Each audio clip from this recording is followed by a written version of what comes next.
So the show must go on. The world doesn't stop turning because you're having a bad day. At least that's the mindset I grew up in, especially as a woman of color. I can't count the number of times growing up I found my mother sitting in her favorite chair glued to the TV. Her only major accomplishment that day being that she showered or changed her clothes, or maybe she rolled her hair in curlers. Actually, when I think of my mom, this is how I picture her, sitting in a worn-out, high-back chair in her bedroom, watching some cooking show on TV. She's unaware of any issues in the household. She's unaware of my presence or emotionally unavailable.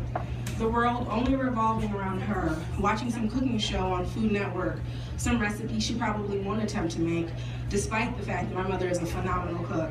But when I think of my mother, I think of this image and I think of the back of her head. Mom, what's for dinner? Silence. Mom, when are we gonna clean the house? Silence. Mom, I wanna have friends over, but the house is a mess. Can you help me clean? Mom, how come other families sit at the table and eat dinner together? Why do we all go to our separate rooms and watch TV? Mom, do you need anything? Do you need me to get you anything? Mom, you haven't moved all day. Is everything okay? Mom, why do you always look so sad? All of these questions were met with silence. All of these scenarios look the same. Me standing in her doorway, peering in as she's watching TV, in the same clothes as yesterday, sitting in the same spot that I left her in hours ago. Going to school, coming home, seeing her doing the same thing. Nothing's changed, nothing's moved. Sometimes it would change. Sometimes she would move to the laundry room, watching some daytime court TV, endlessly ironing my father's uniform, struggling to create that perfect crease. I think this is also the reason why today I don't own an ironing board or an iron. My mom would stand and iron in the same spot for hours on end, never making a dent in the overwhelming pile of clothes that seemed to grow overnight. I always admired how my mom could spend so much time trying to make a dent in the laundry room and never doing it. I admired how she spent so many hours in that room and accomplished absolutely nothing. The skill always amazed me.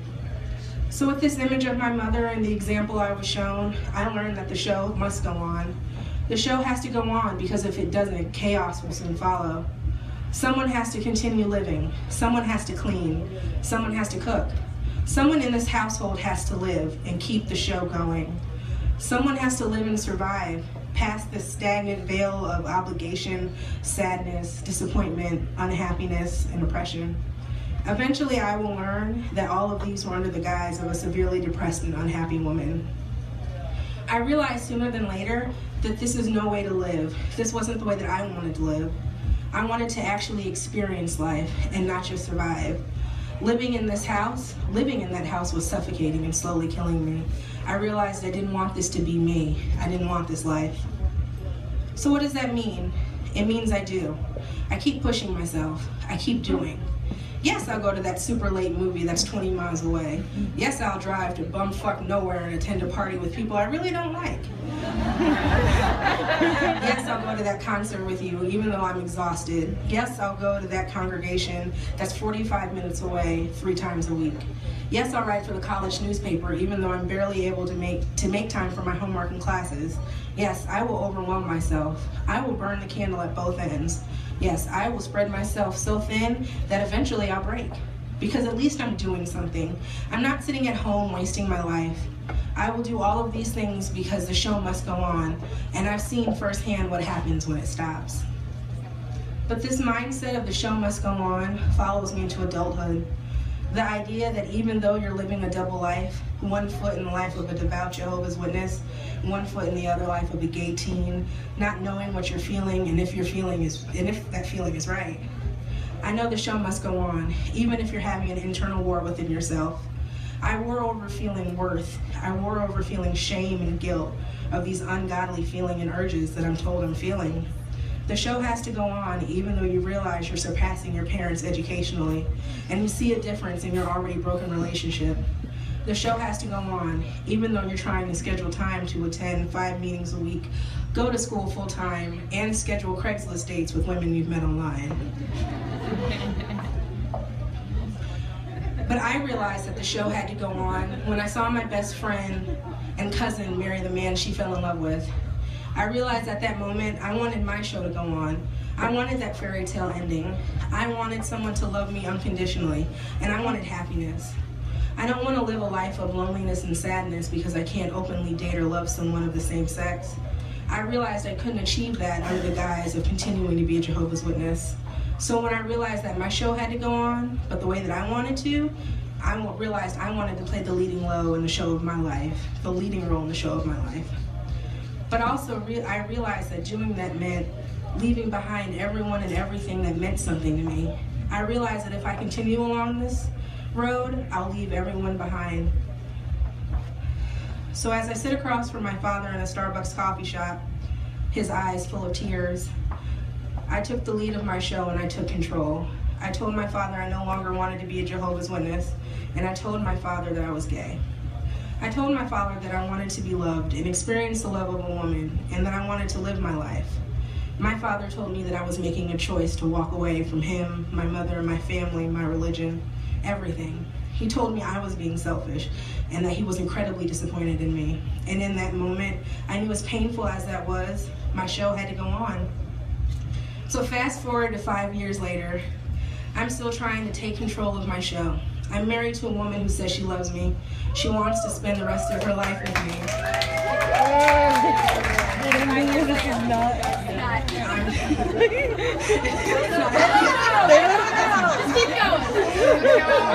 I'm sitting in bed with that woman who I've tried so hard to carve some kind of life out of, some sort of normalcy. I'm sitting in bed and I read online that a black teenager was shot in the back with his hands in the air. I read that his body was left in the street for hours on end. At that moment in time, I turn and look to my wife, who happens to be white and a cop, and I tearfully tell her what's happened. I tell her that the police have murdered another black life. I tell her that this teen, Mike Brown, could have been one of my students. I tell her this boy could have been my brother or cousin. I tell her this boy could have been our son. My loving wife turns to me and says, "Let's wait to see what the police say. Let's not rush to judgment." She wanted to wait and see. At that moment, I realized, no, the show can't go on, not this way.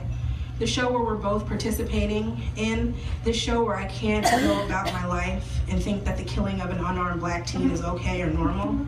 So in that moment, I realized the show must go on, but not in the way I thought. The show of my being married to a person who thinks police brutality against black bodies is okay. The show can't go on at this point. I don't know when in our vows we said we would be together during sickness, health, good and bad, and as long as we agree with the current police state. Apparently being married to her meant mindlessly following police brutality in support of a racist system that's set up for people of color to fail. I don't remember agreeing to that, and I don't remember that being written in the script of my show. After that, I realized the show still can go on, just in a different direction. In the following months, I saw my leading lady and love of my life turn into a completely different person. I saw this woman who once told me she loved me and would do anything for me and spend the rest of her life with me. I see this same woman tell me that she would beat me with her baton if she had to protect her brothers of the badge.